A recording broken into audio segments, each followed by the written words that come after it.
Now the serpent was more subtle than any animal of the field which Yahweh God had made. He said to the woman, "Has God really said, 'You shall not eat of any tree of the garden'?" The woman said to the serpent, "We may eat fruit from the trees of the garden, but not the fruit of the tree which is in the middle of the garden. God has said, 'You shall not eat of it, you shall not touch it, lest you die.'" The serpent said to the woman, "You won't really die. For God knows that in the day you eat it, your eyes will be opened, and you will be like God, knowing good and evil." When the woman saw that the tree was good for food, and that it was a delight to the eyes, and that the tree was to be desired to make one wise, she took some of its fruit and ate. Then she gave some to her husband with her, and he ate it too. Their eyes were opened, and they both knew that they were naked. They sewed fig leaves together and made coverings for themselves.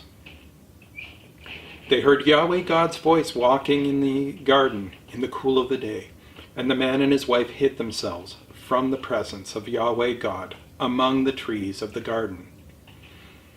Yahweh God called to the man and said to him, "Where are you?"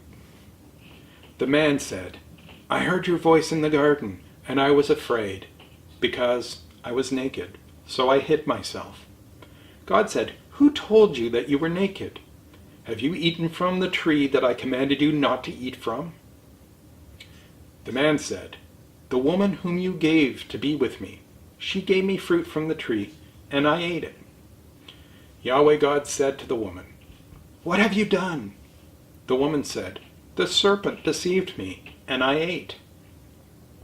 Yahweh God said to the serpent, "Because you have done this, you are cursed above all livestock and above every animal of the field. You shall go on your belly, and you shall eat dust all the days of your life. I will put hostility between you and the woman, and between your offspring and her offspring. He will bruise your head, and you will bruise his heel." To the woman he said, "I will greatly multiply your pain in childbirth. You will bear children in pain. Your desire will be for your husband, and he will rule over you." To Adam he said, "Because you have listened to your wife's voice, and have eaten from the tree, about which I commanded you, saying, 'You shall not eat of it,' the ground is cursed for your sake. You will eat from it with much labor all the days of your life. It will yield thorns and thistles to you, and you will eat the herb of the field. You will eat bread by the sweat of your face until you return to the ground, for you were taken out of it. For you are dust, and you shall return to dust." The man called his wife Eve, because she would be the mother of all the living. Yahweh God made garments of animal skins for Adam and for his wife, and clothed them. Yahweh God said, "Behold, the man has become like one of us, knowing good and evil. Now, lest he reach out his hand, and also take of the tree of life, and eat, and live forever."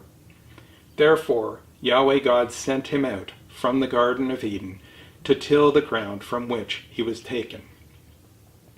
So he drove out the man, and he placed cherubim at the east of the Garden of Eden, and a flaming sword which turned every way, to guard the way to the tree of life.